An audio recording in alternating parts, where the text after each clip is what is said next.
There is a moment that feels confusing precisely because nothing seems wrong. The pain is quieter. The emotional storms no longer rise the same way. You are not collapsing anymore. And yet, something feels absent. Not sadness, not despair, just a strange neutrality. You wake up without urgency, without fear, without the familiar tension that once shaped your days. And instead of relief, there is silence. A silence that does not comfort and does not hurt. It simply exists. Many people mistake this moment for emptiness. They assume something inside them shut down. That motivation disappeared. That meaning slipped away. But Carl Jung understood this silence as something precise. It appears only when an old inner structure can no longer function. Not because healing failed, but because healing worked. What you are experiencing is not the loss of feeling. It is the loss of a role. And when a role dissolves before a new one forms, the psyche does not rush to fill the space. It waits. Most people imagine healing as improvement, as becoming a lighter, calmer version of the same self. But psychological healing is rarely an upgrade. More often, it is an ending, the version of you that learned to endure, to stay quiet, to adapt, explain, overfunction, or emotionally carry others. That self was not weak. It was intelligent. It formed when survival required it. But Jung made something very clear. A psychological structure exists only as long as it is necessary. When its function ends, it does not evolve. It dissolves. And when it dissolves, there is grief, even if nothing visibly painful is happening. Because no one marks the passing of an identity. From the outside, you look calmer, more stable, less reactive. From the inside, something essential feels missing. The familiar emotional noise. The tension that once told you how to move, how to respond, how to belong. Without it, the ego feels exposed. This is why the silence feels unsettling. Not because something is wrong, but because something stopped working. Jung described the persona as a psychological interface. The part of you that knew how to respond to the world. When that interface weakens, the world feels distant. You no longer react automatically. You no longer explain yourself as much. You no longer feel pulled into familiar emotional roles. And that absence can feel like emptiness. But it is not emptiness. It is the space left behind when a role has ended. And that space is uncomfortable because it asks a quiet question. If I am no longer who I had to be, who am I without the role? This is the point where many people retreat. They return to old dynamics, old habits, old emotional intensity.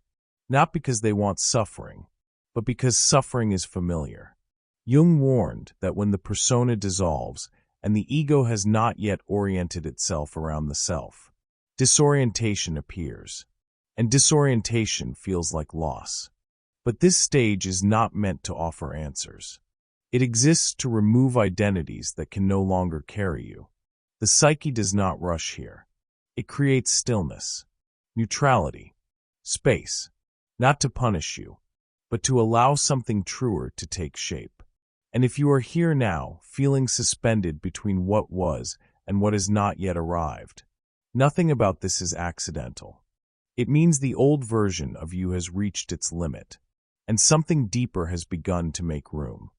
What confuses most people about this stage is that it does not feel dramatic. There is no collapse, no crisis, no visible pain demanding attention. Instead, there is a subtle wrongness, a sense that something should be happening and isn't. This is why the mind quickly labels the void as depression, apathy, or loss of motivation. But what is happening here is different. Depression feels heavy. It pulls you downward. It drains energy and narrows perception. The void does none of that. It feels neutral. And neutrality is deeply unsettling to a nervous system that has lived in alertness for years. When emotional intensity has been constant, calm does not register as safety. It registers as absence. The body learned to exist inside tension, inside urgency, inside emotional noise. Those states once provided orientation. They told you when to move, when to react, when to brace. When they disappear, the system feels unanchored, not sad, unfamiliar. Carl Jung understood this moment as the withdrawal of old psychic energy.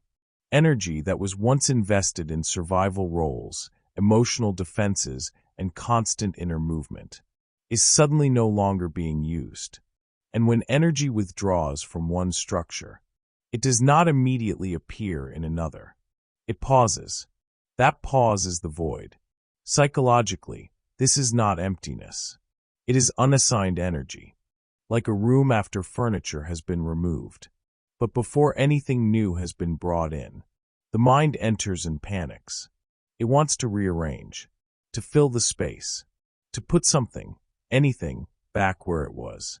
But the psyche resists that impulse, because filling the space too quickly would recreate the old structure, and the old structure can no longer hold. This is why people often feel restless without knowing why. They scroll more, talk more, return to old conversations, old habits, old emotional exchanges, not because they miss them, but because stimulation temporarily masks the silence. Jung warned that when consciousness cannot tolerate stillness, it mistakes movement for meaning. But meaning does not appear through motion at this stage. It appears through containment. Another reason the void feels wrong is because the ego has lost its reference points. The ego organizes life through roles, reactions, and identity narratives. When those dissolve, the ego experiences disorientation, and disorientation feels like failure. But this is not failure. It is the moment when the ego is no longer directing the process. Jung believed that when the ego steps back, a deeper center begins to reorganize the psyche. Quietly, without urgency, without explanation. That deeper center does not speak in emotion or ambition. It does not rush to define itself. So consciousness experiences waiting, and waiting feels unbearable to a mind trained to react. The most important thing to understand here is that nothing has gone missing. Nothing has been taken from you. What disappeared was the noise that once made you feel real. And without that noise, you are left with presence. Presence without instruction, without identity, without demand. That is why the void feels empty. Not because you are less alive, but because you are no longer being pushed. And that shift changes everything about how the psyche must now learn to exist. When the inner noise disappears, the mind goes looking for instructions. It scans the past, old goals, old motivations, but nothing responds the same way. This is where the discomfort deepens, not because something hurts, but because nothing gives direction. You may notice yourself thinking, I don't know what I want anymore. And that uncertainty feels threatening. The mind was trained to move toward something, to pursue, to fix, to respond. Without that pull, it feels suspended. This is the point Carl Jung was describing when he spoke about individuation beginning in disorientation. Not confusion, disorientation. Confusion asks for answers. Disorientation removes the map. What once organized your inner world no longer works, not because it failed, but because it has reached its limit. Jung believed this happens when the ego can no longer carry the whole personality. The ego was never meant to hold everything. It manages roles, adaptation, and survival.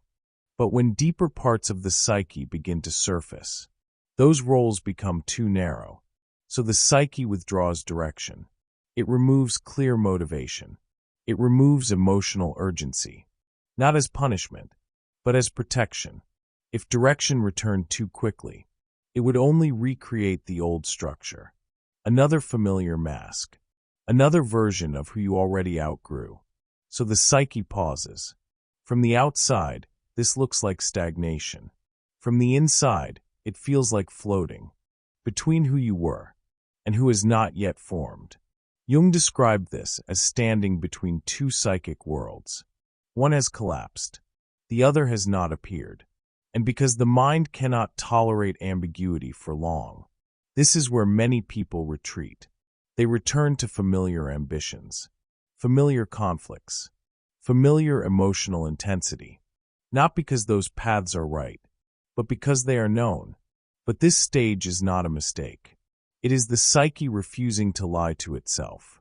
Direction has not disappeared. It has been temporarily removed, so something truer can emerge. The stillness is not empty. It is holding space.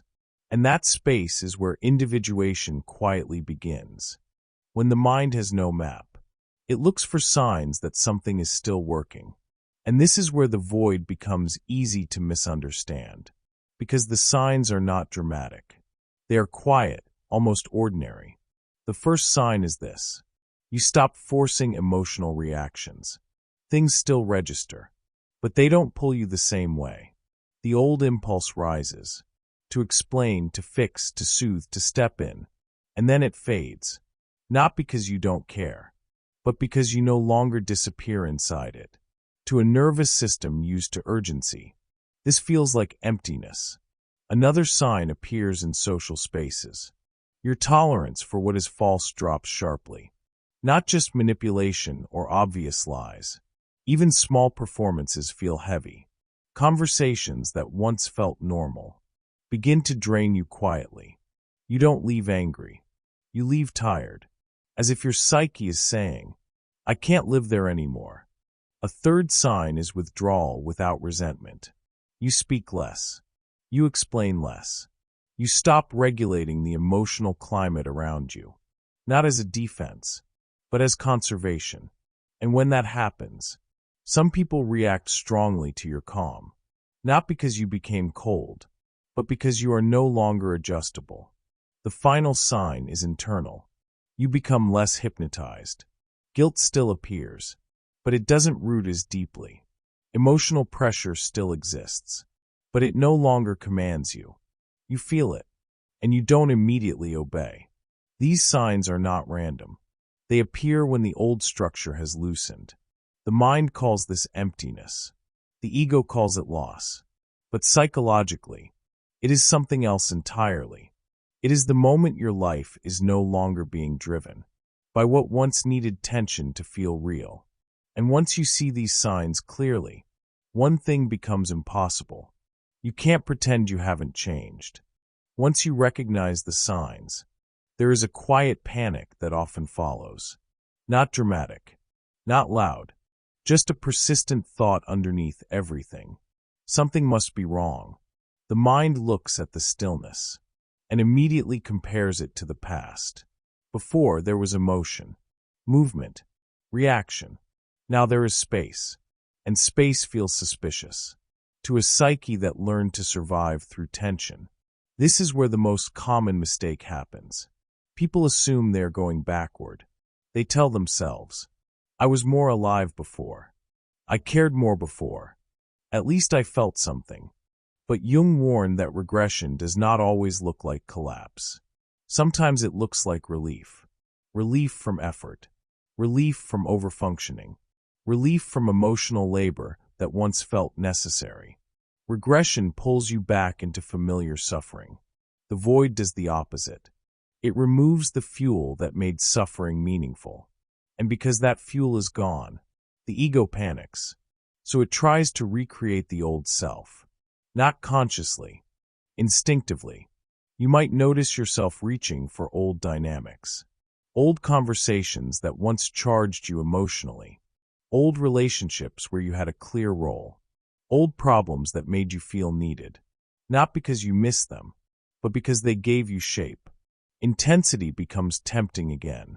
Arguments, drama, over-explaining, being misunderstood and trying to correct it. Anything that restores the familiar emotional rhythm. Jung understood this impulse deeply. When the ego loses orientation, it seeks what is known, not what is healthy, what is familiar. And familiarity feels safe, even when it hurts. This is why people often return to the same types of relationships after healing. They say they want something different, but they gravitate toward what feels recognizable. The unconscious does not yet trust the quiet. It has not learned how to exist without pressure. So it whispers, "Go back. At least you know who you are there." But going back does not bring peace. It brings relief briefly. Then the same exhaustion returns. Because the old structure cannot be reactivated fully. It no longer fits. This is one of the most painful realizations of the void phase. You can revisit old identities, but you cannot inhabit them again. They feel hollow, forced, like wearing clothes that once fit your body, but now restrict your breathing. Jung described this as the psyche refusing to regress. Not out of pride, out of necessity. Once a structure dissolves, it cannot be rebuilt without lying. So the person feels caught, unable to go forward, unable to go back. And that tension creates anxiety. Not because something bad is happening, but because the mind has lost its escape routes. This is where many people abandon the process. They numb the void. They distract. They fill every silence. They keep busy. Not because they want to avoid pain, but because stillness feels like exposure. But avoiding the void comes at a cost. Every time you recreate the old rhythm, you delay the emergence of something new. Not because the new self disappears, but because it requires space to form. Jung believed that individuation cannot occur in a crowded inner world. The old voices must quiet. The old reflexes must loosen. And that takes time. This is why mistaking the void for regression is so damaging. It teaches you to distrust the very stage that is preparing you. The void is not asking you to become passive. It is asking you to stop pretending you know who you are. And that is far more difficult. Because identity feels safer than uncertainty. Even a painful identity. So if you find yourself wanting to go back lately, to feel something intense again, to step into familiar emotional roles, pause, not to judge yourself, but to recognize what is happening. This impulse is not failure. It is the last attempt of an old structure to survive. And once you see it clearly, it loses much of its power, because you can no longer confuse comfort with truth. Once you stop mistaking the void for regression, a different question quietly appears. Not, "How do I fix this?" but, "How do I remain here without betraying what is happening?" Because the void does not respond to effort. In Jung's understanding, it responds only to containment. This is where many people misunderstand the stage. They assume staying means collapsing, doing nothing, losing direction. But for Jung, individuation never emerged from force. And it never emerged from passivity either. It emerged from presence. When identity loosens, the mind searches for meaning. But Jung observed that meaning does not arrive first. Stability does. And in this stage, stability comes through the body. Breathing still regulates. Fatigue still signals limits. Hunger still asks for care. The body becomes the first reliable reference. When psychological narratives fall apart, not to analyze, not to control, simply to inhabit. This is why simple rhythms matter more now.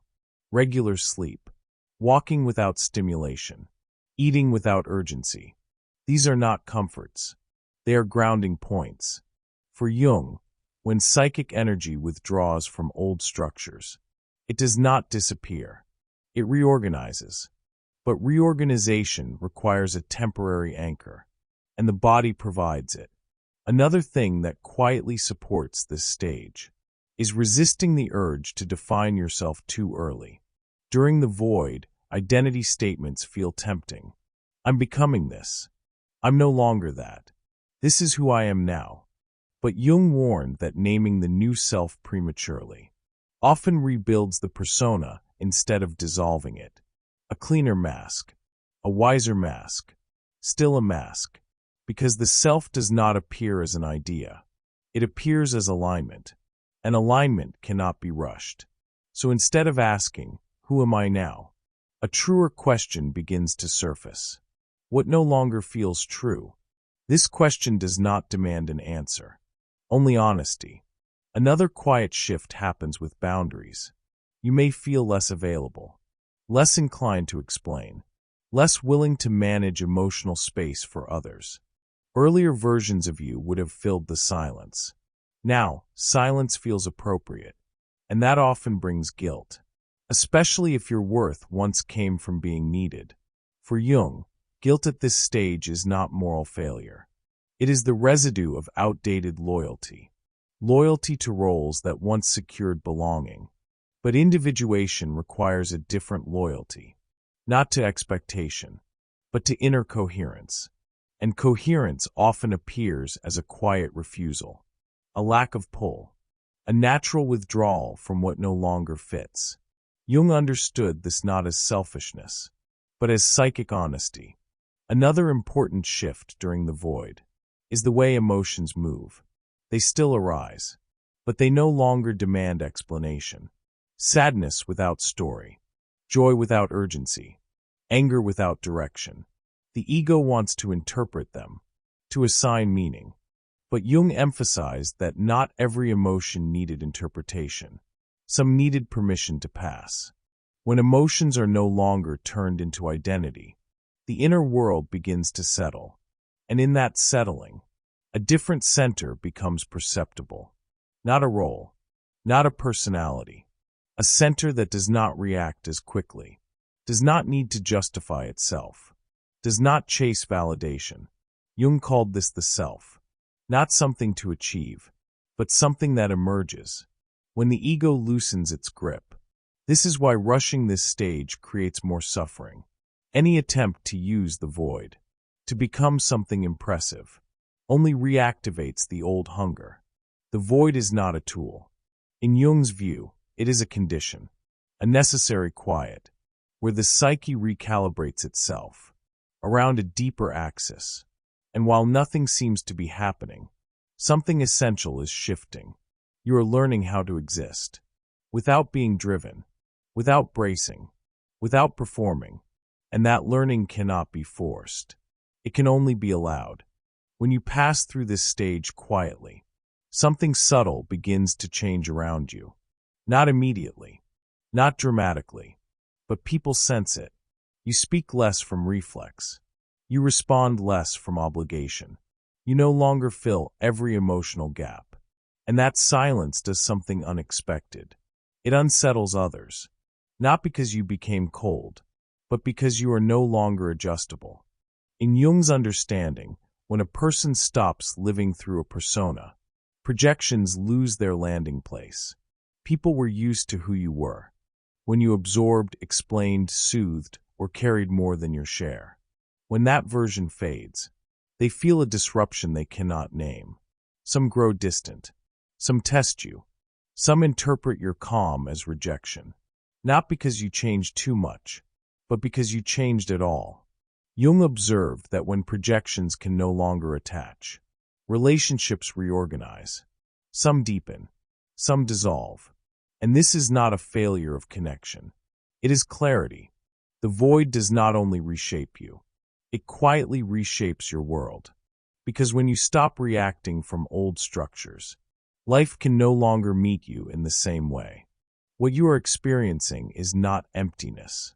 It only feels that way. Because the old noise is gone. The roles that once held you together have loosened. The urgency that once defined you has faded, and nothing rushed in to replace them. That absence can feel unsettling, but it is precise. In Jung's view, this space appears only when the psyche is no longer willing to live through what is false. The void is not a collapse. It is a clearing, a pause where the ego no longer leads, and the self has room to emerge.